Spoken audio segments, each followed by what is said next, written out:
Welcome to modern gaming, where historical accuracy is offensive, hiring the best developers is problematic, and making an actual fun game is somehow controversial. What the hell is happening to this industry? Well, I'll tell you what's happening. Studios are so obsessed with identity politics, forced diversity, and social approval that they've completely forgotten what a game even is. They'll change history just to appeal to a specific group of people. They'll hire people who have never played a single game in their life, nor have any experience in game development just because they check the right diversity boxes. Even if I don't have a video game experience. And when the game turns out to be a broken, soulless mess, they blame you for not being progressive enough to enjoy it. But today, we're tearing it all apart. How gaming got to this point, why woke games keep failing, and how we can make sure this nonsense doesn't become the future of our beloved industry.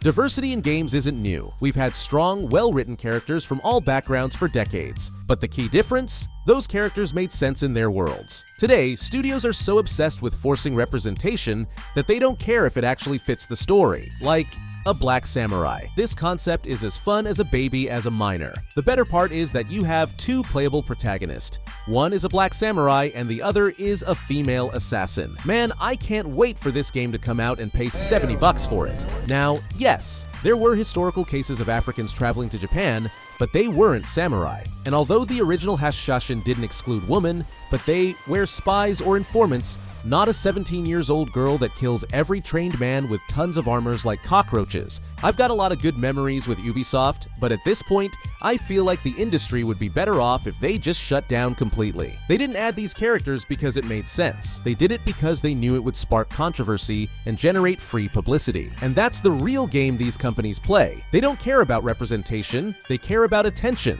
They shoehorn in diversity, not to improve the story, but to make headlines. And when fans push back, they're labeled as bigots, racists, or worse. Meanwhile, actual quality storytelling suffers. Instead of deep, meaningful characters, we get bland, one-note diversity hires thrown into stories where they don't belong. Like Angerboda, who we all know, a young black girl who is supposed to be a giantess according to Norse legends. Because when I think of towering, mythical beings from ancient Scandinavian folklore, I obviously picture a teenager who looks like she just walked out of a BuzzFeed internship. A game is supposed to make you feel like you're part of its world, but how can you when it keeps shoving modern politics down your throat? One of the main reasons that older games used to be better is this. This is an image of the developers of Doom back in 1993. All straight talented dudes. Now look at the developers of Ubisoft. According to data, 32% of them are either gay or women. We're not even considering black folks here who might not be the best fit for the job, but still get hired because of their skin color. 32% is a significant number, guys, and it has a huge impact on the game development process. Now, you might have a better idea of why this company is failing.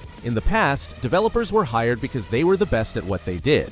Today, a company's corporate equality index score means more than the actual skill of the people they bring in. For those who don't know, companies get rewarded for hiring gays, women, or black people, and anyone who checks a box on the diversity scale. Forced by the Human Rights Campaign, they need to keep the score high in order to enhance their reputation, build a strong legal protection against woke people themselves, and even investor attraction. They're like, oh, you're not that good at what you do? It doesn't matter as long as you're gay, sign here. Even if someone has no problems with those specific groups of people, like myself, they might start to hate them because of these dumb politics. Now, in theory, diversity isn't a bad thing. Having different perspectives can create amazing games. But when you start prioritizing hiring for social points instead of skill, you get this. Female protagonist, check. Black protagonist, check. If they made a second game, she'd probably get a blue-haired girlfriend and fight the final boss with the power of activism. This game tried its best to make sure it flops. This is why we see modern games riddled with poor storytelling, weak characters, and game-breaking design decisions. Because these aren't the best writers, artists, or designers, these are the people who fit the studio's new image. And when their work gets criticized, instead of improving, they blame the toxic gamers for not embracing change. Even if I don't have a video game experience, I could be an interesting profile for the company. I studied Chinese language. Myself, I'm not a hardcore player, but I really like this environment that people are pure and creative. So I did my master's in creative writing. Alors j'ai fait des études de psychologie. Mechanical engineering. I have studied 3D, so I am actually a 3D texture artist. Here's a fact that game studios refuse to acknowledge. Only 17% of gamers identify as LGBTQ, Yes. PS5, HDMI, bruv. Big Well. man thing. Love it. Yet, look at modern gaming, and you'd think it was the majority. There's this bizarre obsession with appealing to every possible niche, as if making one mistake will get a studio cancelled. But the truth is, you can never make everyone happy, and in chasing that impossible goal, these companies end up alienating the very people who actually made them successful. You see, not only you can never make everyone love you, but you'll lose people who already love you in this process. And I say that based on personal experiences. Gamers don't care about identity politics, they care about good games. But now, instead of crafting timeless experiences, studios cater to Twitter mobs that don't even buy their games. They throw in forced romances, identity-driven characters, and out-of-place social commentary, all to impress an audience that barely exists. And the worst part, they don't just ignore their actual fan base, they mock them. Look at how some developers react to criticism. The other part is that I want to buy it despite the a-holes who clearly don't like women, black people, or PlayStation. Instead of listening, they attack their own players, calling them toxic or outdated. Then, when the game flops, they blame review bombing and gamer outrage, instead of admitting they made something nobody wanted. If you're tired of all these, like me, you can like this video so it can reach more people. Better make sure every gamer is aware. If this was just about personal preference, it wouldn't be a big deal. But here's the reality. Woke games aren't just bad, they're failing. Hard. Time and time again, we see games that prioritize identity politics over quality completely bomb. Forspoken, a disaster. Saints Row Reboot, a joke. Gotham Knights, barely relevant. These games had everything going for them. Big budgets, strong franchises, massive marketing, and yet they all flopped. Why? Because nobody wants to play a game that feels like a lecture.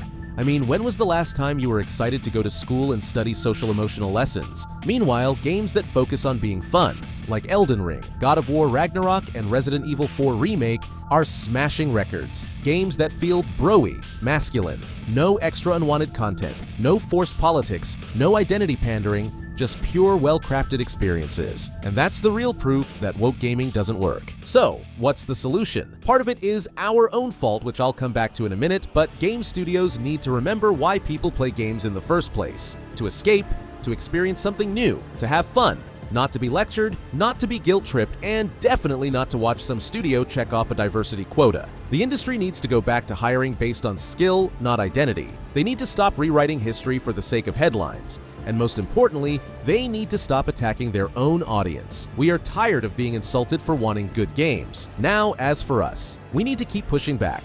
We most definitely need to stop pre-ordering these junks. I swear many of you guys have still purchased this Assassin's Creed Shadows. But why? Because you love the franchise and spent your childhood with it? There isn't anything even left of that amazing franchise, man. Stop supporting studios that hate you. I swear I've seen many people complain about a game that they actually have it installed. And most importantly, demand better. Because if we don't, this trend isn't just going to continue, it's going to get worse. Gaming must get better, and it's time we make sure it does. So, the topic is concluded, but I got one more thing to point out, and that's how you purchase your games. If you're like most gamers who buy their games through Steam, you definitely need to check this out. I found this amazing shop called Instant Gaming. It's like buying games as a gift with the codes and stuff, but it's a whole lot cheaper. The link's down below, go check it out yourself. And thanks for watching.